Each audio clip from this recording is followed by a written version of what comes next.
like to welcome you all to the first of the History Department seminar series. And we're extremely grateful and excited that Dr. Sebouh Aslanian from the University of University of Los Angeles has agreed to come and visit us. He holds the Richard Hovannisian Chair. He is the winner in Armenian Studies. He is the winner of many prizes and grants, including the Penn Prize for the best first monograph published by the University of California Press, and being part of that very prestigious series in world history.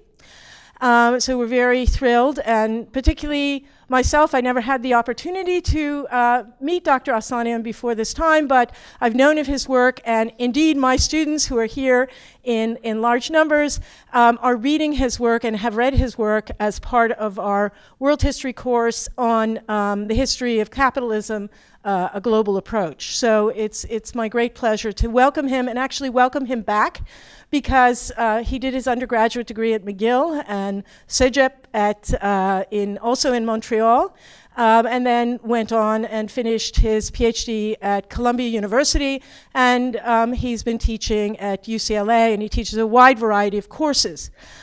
He's best known, of course, for this work that the grad chair kindly provided me. I will pass it around because I didn't have a copy in hand.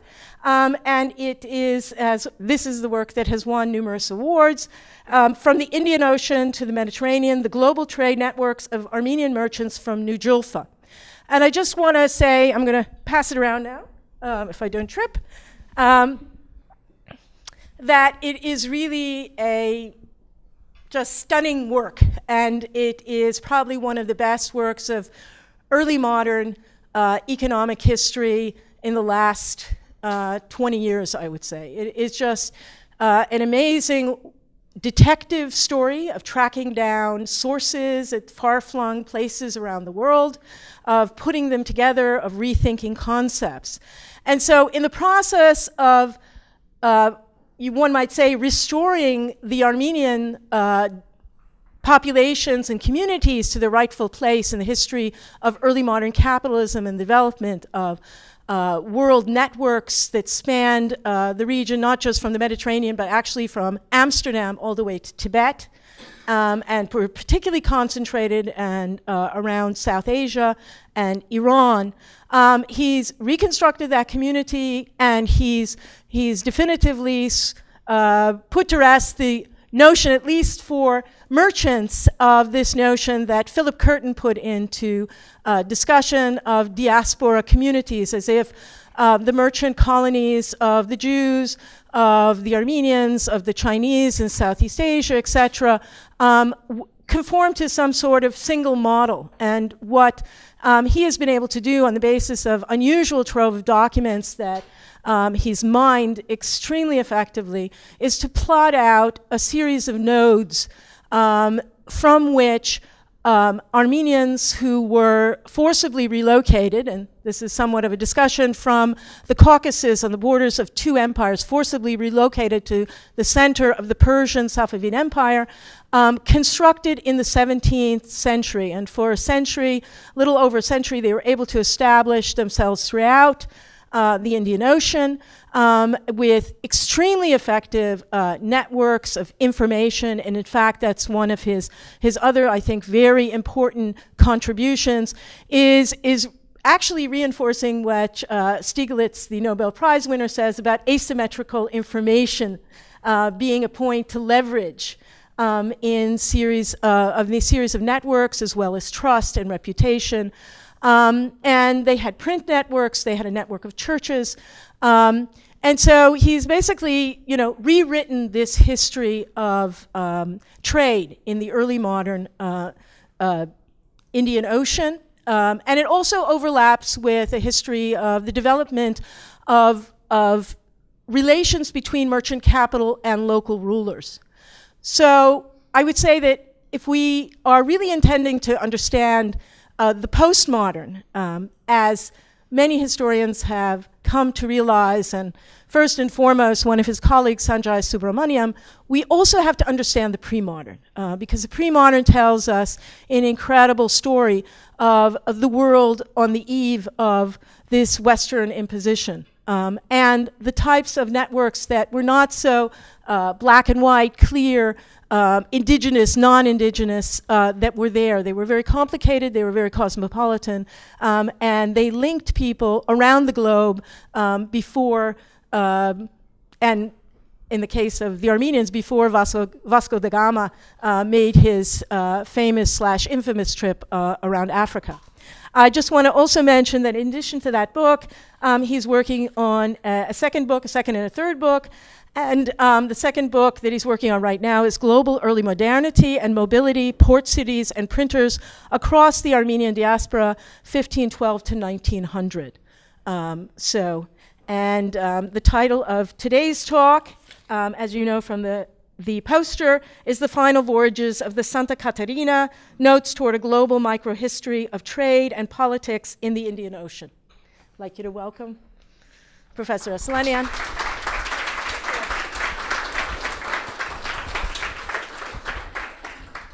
Thank you very much, Ariel, for that really generous, wonderful introduction. I learned a lot from it, very encompassing.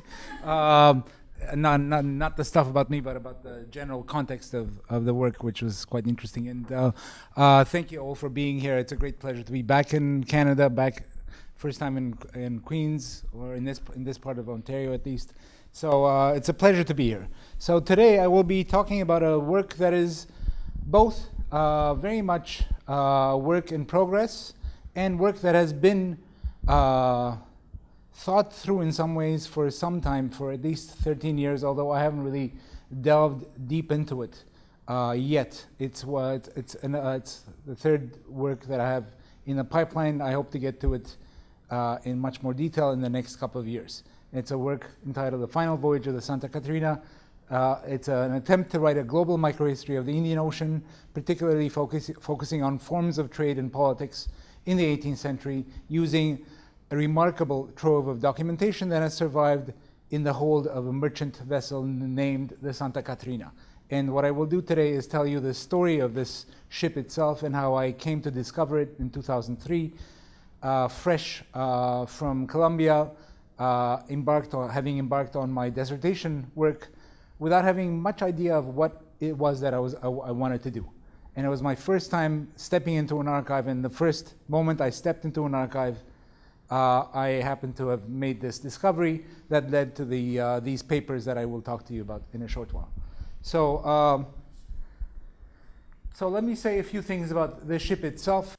In the early hours of the morning of April 30th, 1748, at the height of the War of the Austrian Succession, a British naval squadron intercepted a merchant vessel named the Santa Catharina on the return leg of its voyage from the Persian Gulf port of Basra to the Bengali port of Calcutta.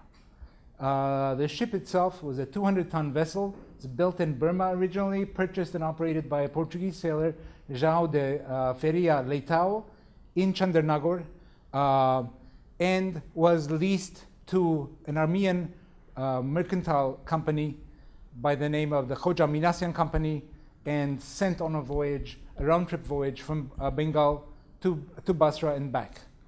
The ship itself was a country ship with a diverse cosmopolitan crew, including a Portuguese owner, an Indian gunner, a French captain, a couple of people from Italy, and about 60 Asian crew members, and 3 very important Armenian merchants from the mercantile suburb of New Julfa on the outskirts of Isfahan in Iran, who were operating across this vast network of trade across the Indian Ocean, the Mediterranean, and the Pacific to some extent, and who were based largely in India in the second half of the 18th century. The Santa Catharina was carrying a cargo in 1747 when it left on its final voyage to Basra, of Bengali textiles, bales of raw silk, rice, spices, and a large amount of lead and iron that it used as ballast for the ship. On its return voyage, the ship was loaded with 160 chests of delicate Persian wine, rosewater, robins of dates, lots of fruits for some reason, 50 chests of silver currency, and this is the most important part, 2,000 pieces of mercantile and family correspondence that were written in a broad variety of places, ranging from Italy to the Ottoman Empire. There are several letters from Diyarbakir, and addressed to recipients as far away as India, recipients in India, and as far away as Canton and Beijing, China. Now, fortunately for us, the vessel, as it was traveling past the Cape Comorin in the southern tip of India, and rounding up to go to Bengal, was intercepted by a British naval squadron, as I mentioned earlier, and seized on the pretext of belonging to the enemies of the crown. And by the enemies of the crown, I mean one has to keep in mind that at this point in world history, Britain was at war was involved in the War of the Austrian Succession, pitting the British against the French and a number of other European powers. And this war, some have argued, was arguably the first World War, one of the first World War in history, in the sense that it involved a broad variety of theaters across the globe and a number of very important powers in Europe, and involved also states outside of Europe. So at the height of this war, the ship was captured on the pretext that it belonged to the French, with whom the British were at war, and they boarded the ship at 5:30 in the morning. And one of the first things they did when they boarded the ship was to make sure that they would hold and capture the paper cargo of the vessel, so that they would identify it as legitimately belonging to the enemies of the crown, and therefore make claims to the cargo of the ship, including its non-paper cargo, its real wealth. And so after the ship was boarded, the paper cargo of this ship, of 2,000 or so letters, amounting to tens of thousands of pages when it properly typed out. This paper cargo was meticulously packed and shipped in crates to London to be presented as exhibits in a high-stakes trial, one of the longest-lasting trials of the War of the Austrian Succession, at the High Court of Admiralty, where the ship's fate was very much hanging in the balance. And the papers were presented as evidence on behalf of the captors of the vessel, the British captors of the vessel, to prove that the ship actually did belong to the enemies of the crown, that is to say the French, even though it was actually freighted, leased by Armenian merchants, belonged nominally to a Portuguese owner. Was one of the pilots was French, but the ship itself was not did not belong to the French. So in any case, the cargo of the cargo of the ship itself, which is my main interest in this talk and in the book as well, is mostly 80% correspondence, letters between family members scattered across the Indian Ocean, as I said, from Rome all the way to China. There are a number of Jesuit letters written in Italian addressed to the Jesuit mission in Beijing, and so forth. Luckily for us, those letters were never delivered to their actual rightful recipients. Instead of being delivered, they were captured and shipped, and ended up somehow being presented as exhibits during this trial, and then for reasons that I will try to unfold in a short while, ended up in an archive in Britain, where they remained unseen for approximately 200-300 years, when fresh out of coursework at Columbia, not knowing what an archive was and so on, I happened to stumble upon them in the course of my investigations. And I began this series of investigations at the British Library. And I will begin here. The British Library in London has three volumes of manuscripts in the Lansdowne series, known as Lansdowne 1046, 1047, and 1048. 1047 and 1048 had been extensively studied before me, and when I was first doing my dissertation work in Venice, I did a year of research in Venice write a dissertation, what I thought would be my dissertation, which was actually originally on 18th century, the birth of Armenian political thinking or political theory in Madras in the 18th century. It had very little, if anything, to do with mercantile networks. So when I began my research in Venice, having been blocked from from getting access to archives in Venice, particularly the Armenian archives, I decided to travel to London sometime in February of 2003 in quest of these 2 volumes of documents, 1047 and 1048, which I knew had been looked at before me, and I thought perhaps there would be some cultural material in addition to the commercial contracts and so on that would be in this, that would be expected in these 2 volumes. And so when I got to the British Library, I looked at them and I realized that if I can switch now from PowerPoint to this here, which is my digital archive. I photograph virtually everything I come across that is in the form of documentation and create a keyword searchable archive as a result. So I'll give you an idea of, I don't know if you can see it, but this is Lansdowne 1047. So these are the notebooks. I began with these. And as I was flipping through the pages of this series, which have about 300 or 330 commercial and family correspondence and accounting ledgers and contracts and so on, I was puzzled by the form in which they were presented. And here, what I mean to say is this. Each one of these letters was folded neatly and had a numeration system like the one you see here, number 334, followed immediately afterwards by a short memorandum in Spanish. In this case, 90% of the papers had the same memorandum, which said, una carta que no concierne al navío Santa Catharina ni a su cargación. Basically, a letter that does not concern the ship Santa Catharina nor its cargo. And it was immediately followed afterwards by 2 signatures, an enigmatic signature of Stepan in Armenian script, which says Stepan di Hojigian, and Latin script signature Jacob Trebe. So these 2 signatures immediately caught my attention, particularly the Armenian one. For some reason, I became obsessed with the identity of this Stepan Hojigian fellow. And so as I leafed through the documents of the British Library, I also realized that there were certain things that were off. In addition to the mysterious nature of the signatures, I was confused by the numeration system, which was not in order. There, for instance, here it says number 378, and then when you flip the folio, the numbers leap to let's say 450, and then 600, then 1,200, and so on, up to 2,000. So the number system itself indicated to me that this was an incomplete collection. And I thought to myself, if this were indeed an incomplete collection, as I hypothesized the case to be, where would the rest of the cargo be located? And of course, I knew that the papers had been described in the catalog as belonging to a ship, the Santa Catharina, which was described as an Armenian ship, had been captured by the British. And the person who prepared the catalog also stated that there was a trial and the Armenians won the lawsuit in London in the 1750s.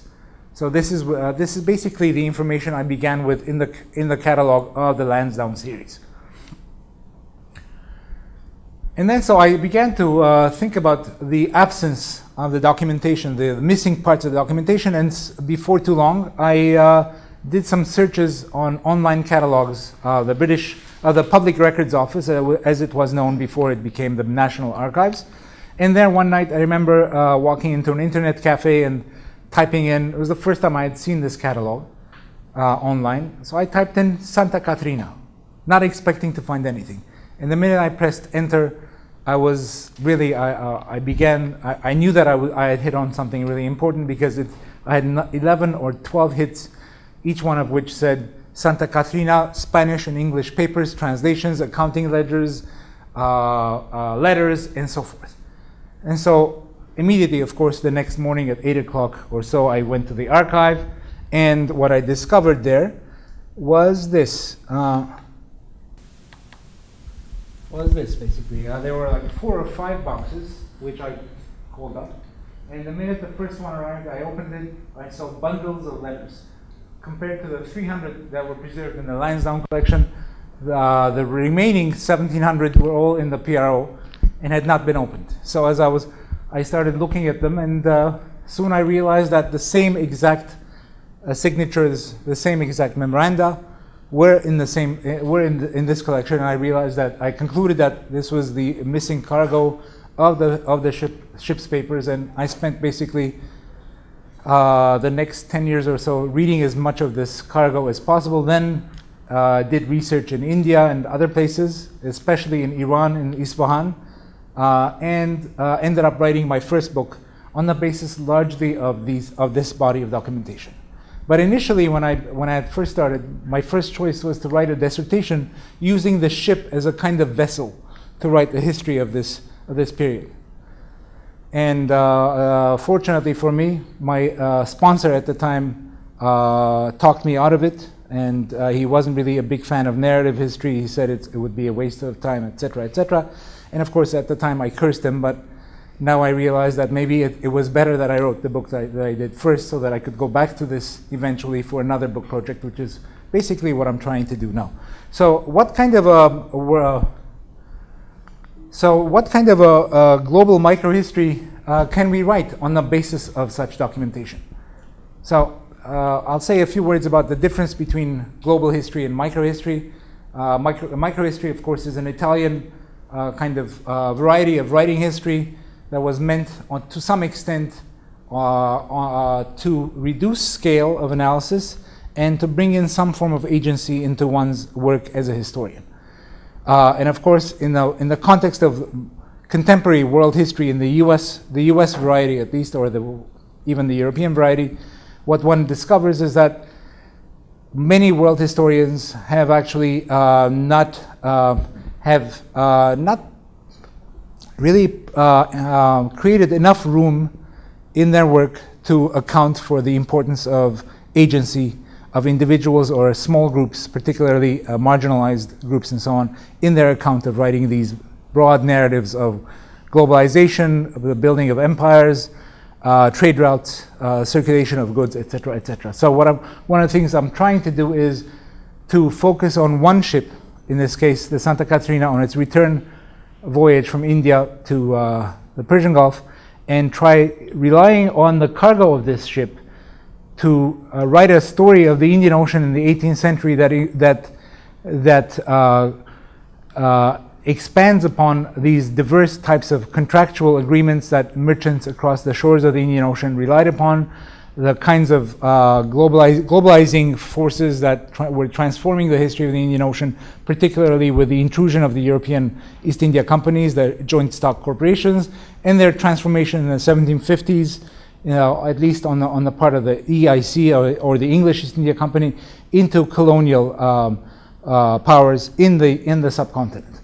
And I think the ship, in some ways, is an ideal kind of vector for writing this kind of history for at least 2 reasons. One is that its precise the timing of its confiscation in 1748 at the height of the War of the Austrian Succession, a global war, allows us to enter this war and to see the ramifications of the war on the Indian Ocean societies and states, using this particular ship and the story and the trial of this ship as a kind of window, so to speak.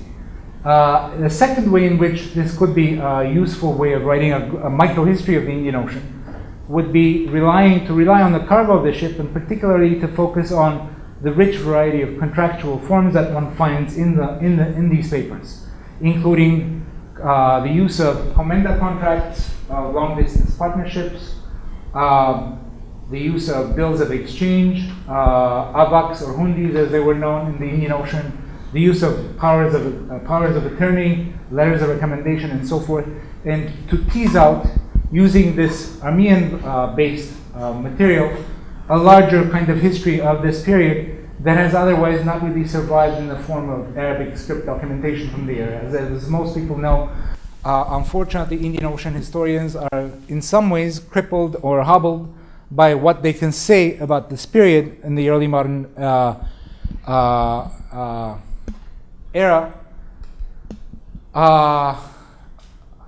they're basically limited as to what they can say because of the absence of indigenous documentation, that is to say, documentation written in Arabic script or in Persian Arabic or other languages, or even in Indic scripts during this period. And so the fact that we have 2,000 letters that have somehow survived as a kind of tiny seaborne Geniza during this period allows us to have a privileged access that would otherwise not be possible.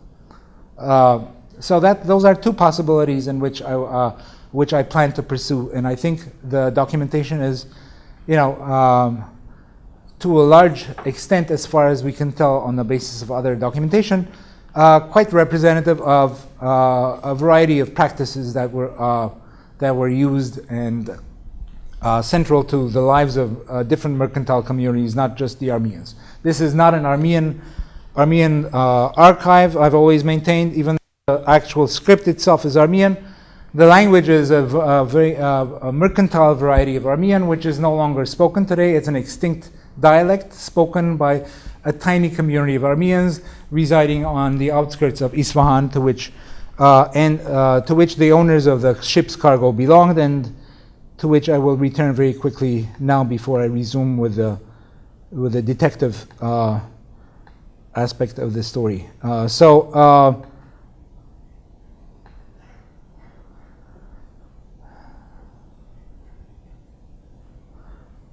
So where were the owners of the cargo, where were they from? They were basically Khojam Minas, the Elias was the name of the supercargo, and the owner of the large part of the cargo of the vessel. He was the one who leased this ship, and he was operating in cooperation with other Armenian merchants during this time, also based in Bengal. But where were they?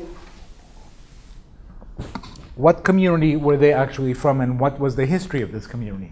So in brief, this community was originally from a small town on the borders of the Safavid and Ottoman empires, a small town known as Old Julfa today, or Eski Julfa, to use Chardin's term, which had risen to prominence in the 1570s, largely as a result of a number of historical convergences that allowed the merchants of this town, about 10,000 or so population, to capitalize on the sale of Iranian raw silk to the markets of the Mediterranean. Iranian raw silk in the 1500s, second half of the 1500s, as a result of Vasco da Gama's circumnavigation and the rerouting of to a large extent, a large part of the pepper trade around the southern tip of Africa, had become raw silk in Iran had become, as a result of the rerouting of the pepper trade, probably the most sought after commodity in the markets of the Levant and the Mediterranean, a place which was previously occupied by pepper. And so in the 1570s, for a number of reasons, the merchants from this community who had been operating in this area but had not really established a name for themselves as purveyors of Iranian silk until then, somehow profited from Ottoman-Safavid conflict during this period and became suddenly catapulted into this position of becoming important middlemen or merchants for the sale of raw silk. In the 1570s, their names appear in archives in Venice. The European merchants begin to notice them in places like Aleppo or Alexandretta Iskenderun. They notice them in Smyrna and so on. All of a sudden, the Julfans, known as Cerfalini, are the ones who are in charge of this silk trade. A position which was previously occupied by Iranian merchants who were Shia, probably from the northern parts of Iranian Azerbaijan. But because of the conflict of the Ottomans and the Safavids, in a strange paradoxical way perhaps, the fact that these merchants were Armenians benefited them because they could traverse Ottoman territory in ways that Iranian Shia merchants would not be able to do so. And so their rise to fame not only attracted the attention of European writers and diplomats and so forth, and merchants, but also particularly the attention of regional rulers during this period, and in particular the ruler of Safavid Iran after 1588, Shah Abbas I, who rose to power in 1588-87, and soon after began to embark on a series of policies to centralize his realm. And one of the things he did was he signed away large numbers of territory that he had lost to the Ottomans. Before that, there was a series of wars in the 1500s between the Ottomans and the Safavids. The Safavids almost always on the losing side. But soon after signing away some of these territories in 1590, in the Treaty of Istanbul, Shah Abbas basically waited his time until the early 1600s when he embarked in a new round of warfare with the Ottomans. And during this round of warfare, he practiced the standard scorched earth policy that the Iranians were famous for doing during this whole century, razing the entire region of the frontier zone of the two empires to the ground and forcibly displacing and uprooting and marching into Iran that hundreds of thousands of people who lived in the frontier zone.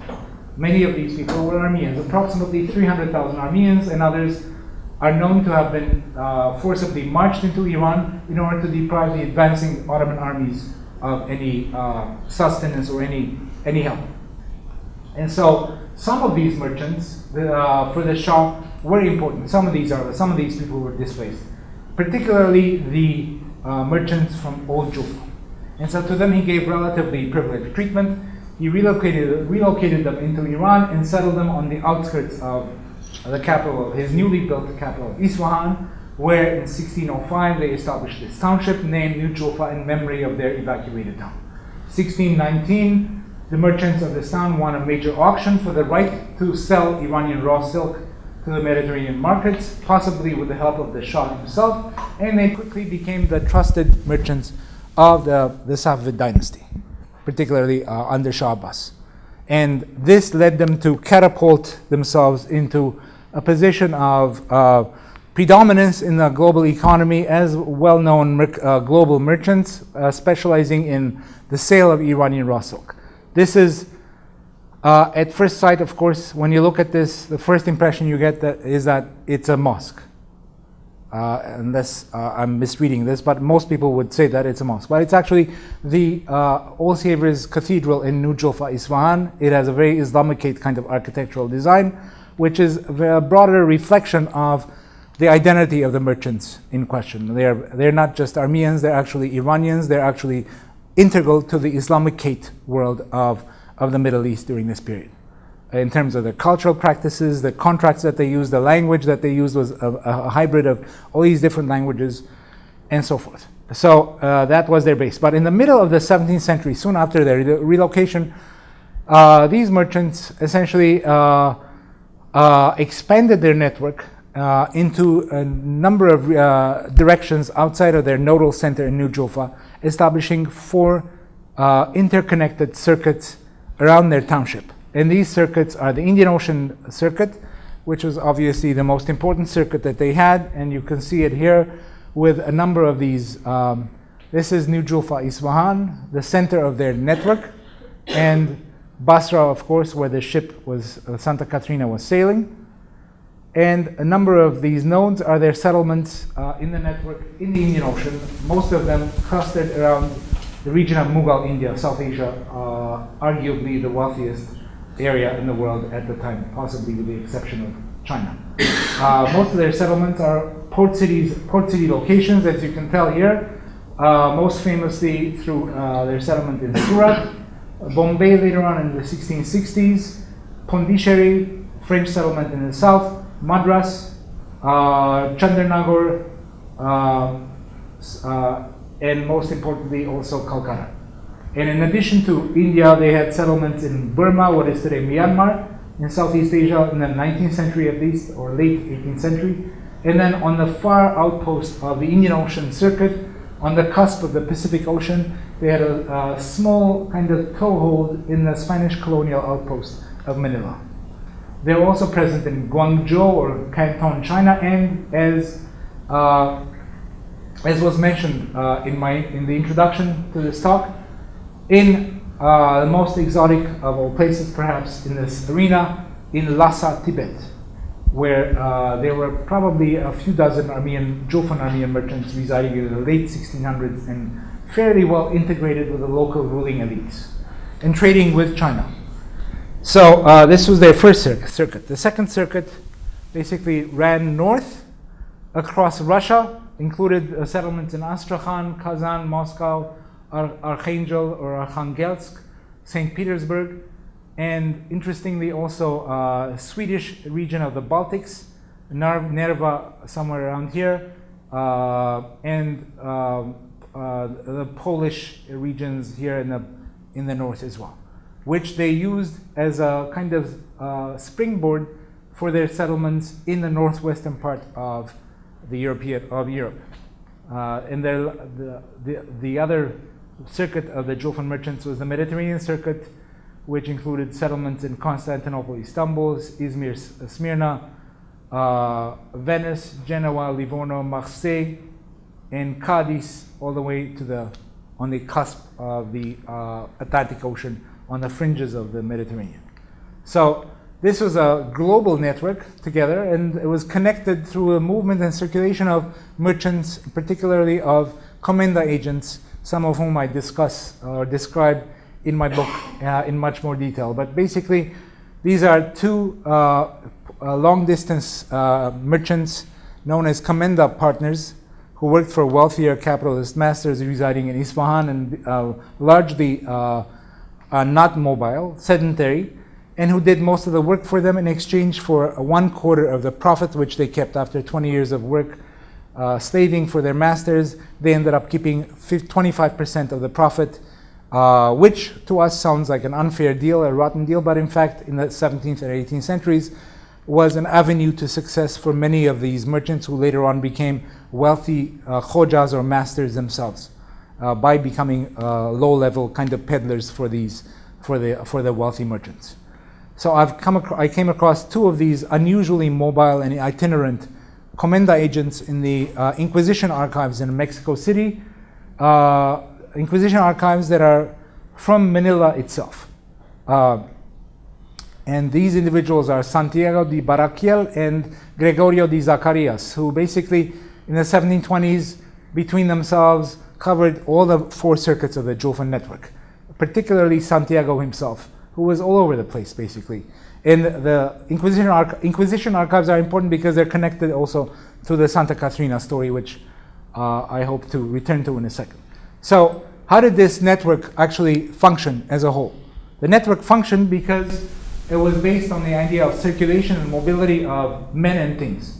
And in particular, it was based on the circulation of merchants like Santiago de Baraquiel, who were low-level comenda partners doing all the dirty work for the wealthier capitalist merchants residing in New Julfa.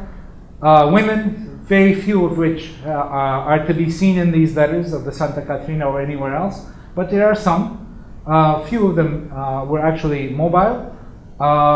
There were a number of priests who were sent from New Julfa, from the mosque-like edifice that I showed you, which was the spiritual center of this community, to staff the Armenian churches in India and the Indian Ocean.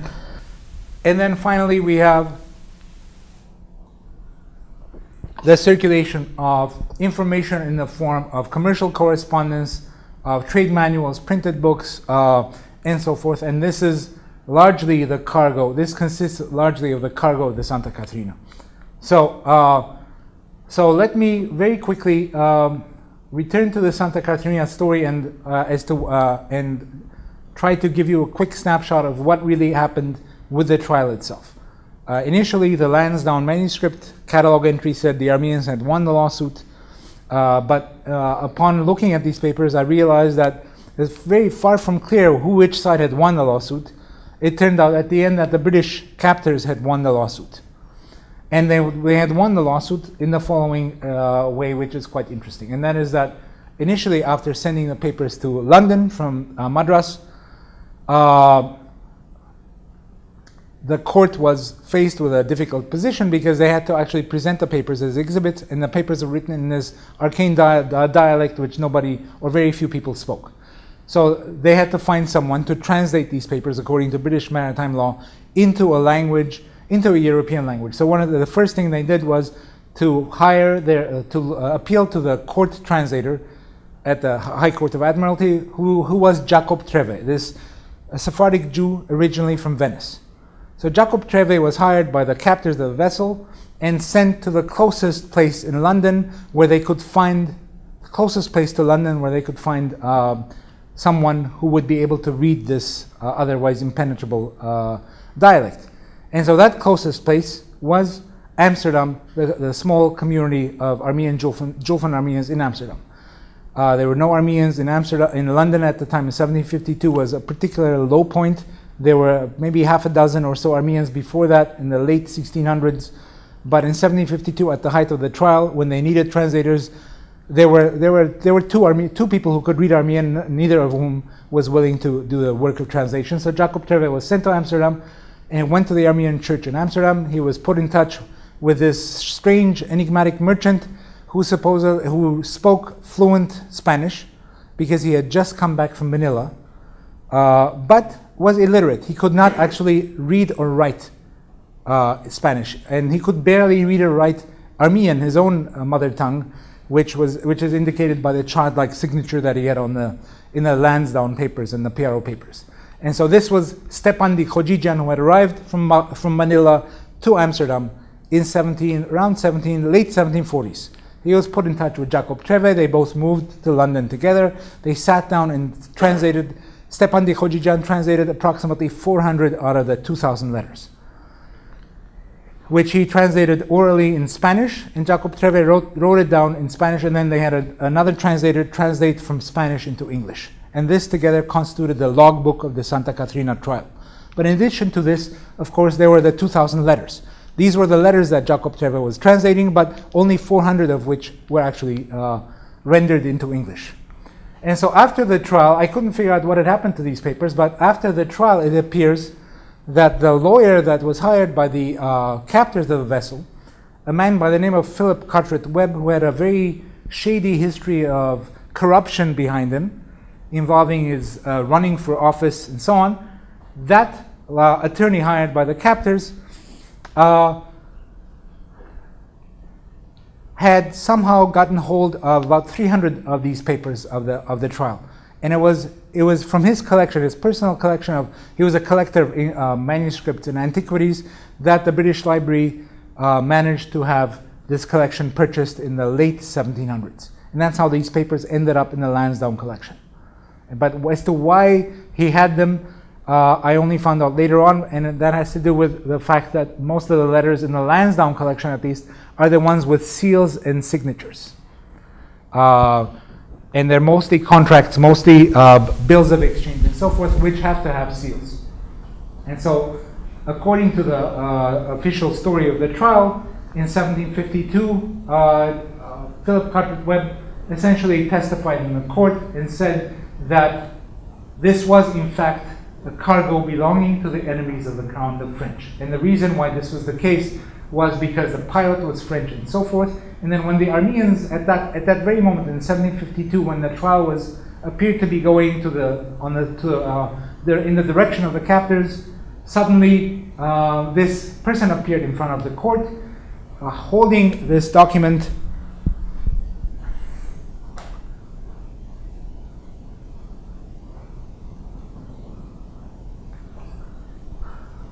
Holding this document, Vakilagir in Armenian, or Vakilagir, which basically is a power of attorney, wakalat, right? It's a power of attorney that was written in New Julfa and signed supposedly by 7 owners of the cargo of the vessel in Julfa dialect, instructing someone who belonged to the nation of Julfa, not just an Armenian, a nation of Julfa, being close to London, to appear in front of the court and to claim the cargo of the vessel in the name of these merchants whose names appear down here.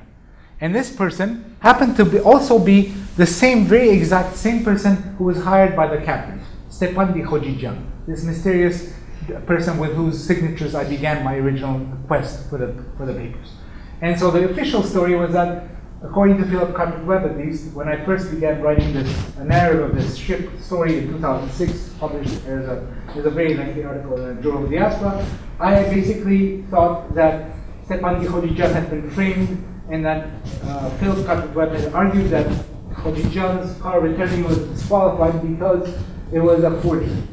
And he did this, he argued that it was a forgery because first he tried to send this power of attorney to local merchants and local British merchants who had lived in Iran and paper specialists to disqualify, basically to prove that the paper on which it was written could not have originated from Iran. They did a fiber analysis. Forgery in England at this time was considered to be a capital offense. And they did a paper analysis. They couldn't find conclusive results. Then Philip Carter argued that the signatures were forgeries, the seals were forgeries, and so forth.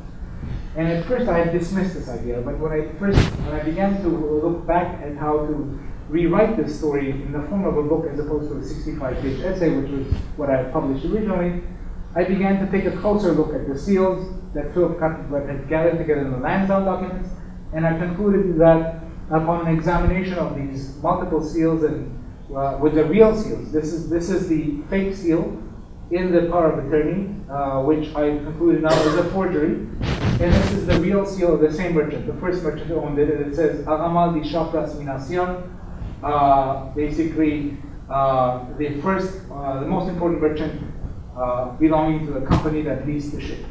And you can see the seal here, and this is the same Agamal di Shafras Minasion's real seal in the cargo of the ship itself.